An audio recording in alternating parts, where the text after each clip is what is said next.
Hi, I'm Susan Scoggins. I'm a speech pathologist for Houston Area Parkinson's Society, and welcome. This is another video of speech exercises that HAPS posts on their website.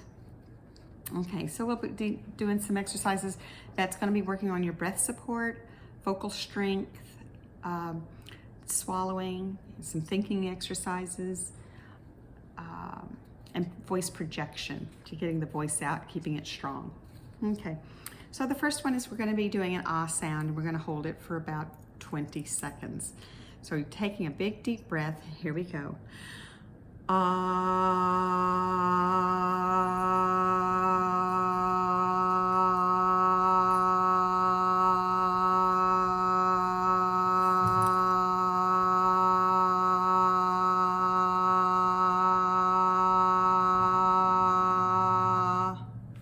Good. Take a couple of breaths here. We'll do it again. Okay, big breath.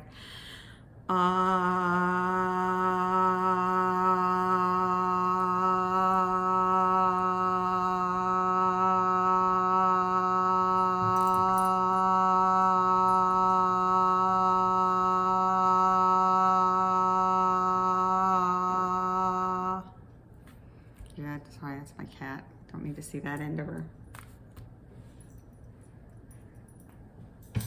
Okay, a couple of breaths there. And here we go, big breath.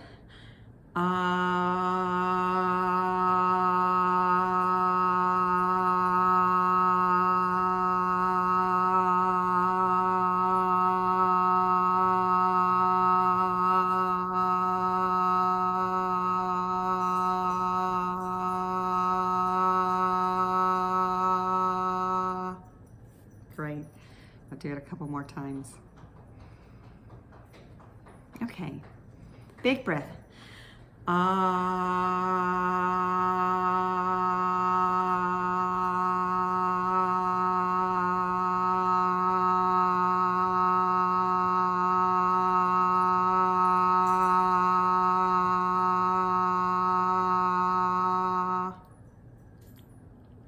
Take a couple of breaths. And now one big breath.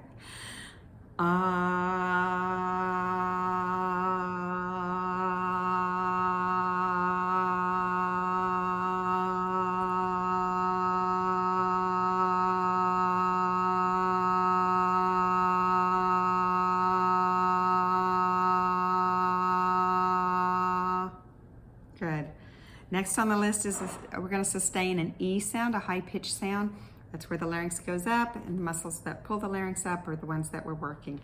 So we're going to do a high-pitched E, holding it about 3 to 5 seconds. Here we go.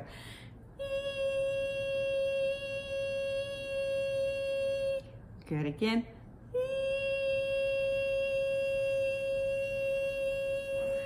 Good again.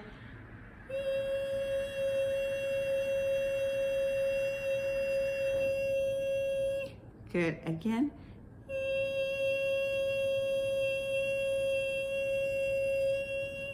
Good again.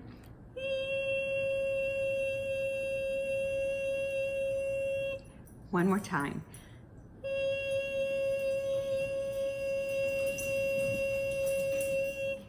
Good. Okay, next on the list is the Masako.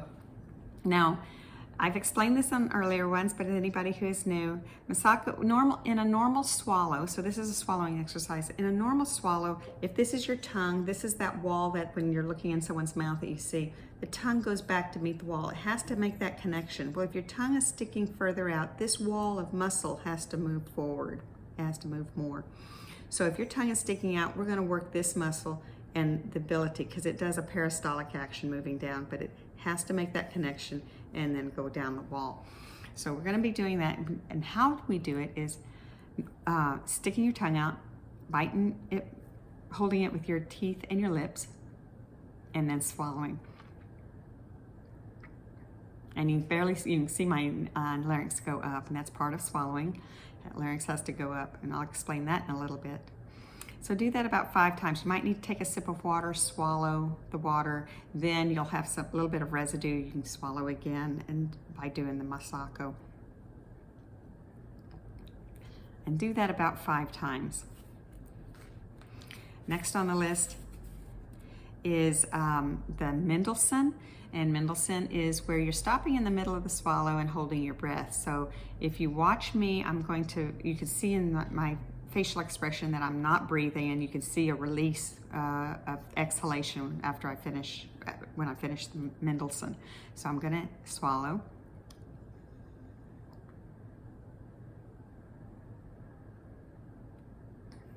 And then release. And that's when you're exhaling. So with this one, normally when we swallow, if my knuckle here is the hyoid bone, which is a little bone right up in here, and it goes up and towards the chin. So it elevates and goes towards the chin. When it goes up and towards the chin, it is part of your esophagus being flat, your airway's always open. So when it goes up and towards the chin, it helps in the epiglottis to flip over, cover the airway. That's why you're not breathing. And then it opens up the esophagus. And it's kind of like a pneumatic tube, because when the esophagus opens, it is sucking the air or sucking the food or liquid down in it, because you've opened it up. This is negative pressure, it's pulling it down. So we're going to do the Mendelssohn. And then release. So you're just holding it for about 2 to 3 seconds, and do that about 5 times. And you may need to stop and pause for a moment to do those.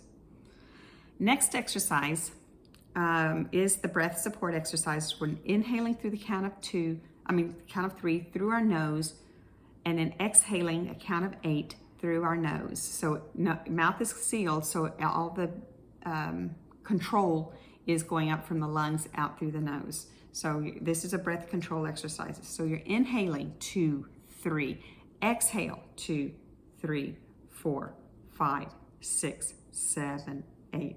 Inhale 2, 3, exhale 2, 3, 4, 5, 6, 7, 8. Inhale 2, 3, exhale 2, 3, 4, 5, 6, 7, 8. Inhale 2, 3, exhale 2, 3, 4, 5, 6, 7, 8.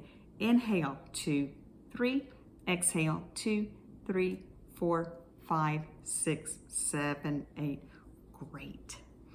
All right, the next exercise that we usually do in my classes is the cervical exercises with the chin to the right shoulder, and we're going to hold for a few seconds, not the full 20, but when you do this at home, hold it for about 20 seconds. So chin to the right shoulder, drop your left, and we're going to hold. You should feel a contraction on the right side and a nice stretch on the left side. And when you're holding it for 20 seconds and then you release, you're going to feel this tension relaxing, and then so you'll feel a sensation that's very interesting. So now you've got your chin to your left shoulder, dropping your right, because you want to make this as long as possible.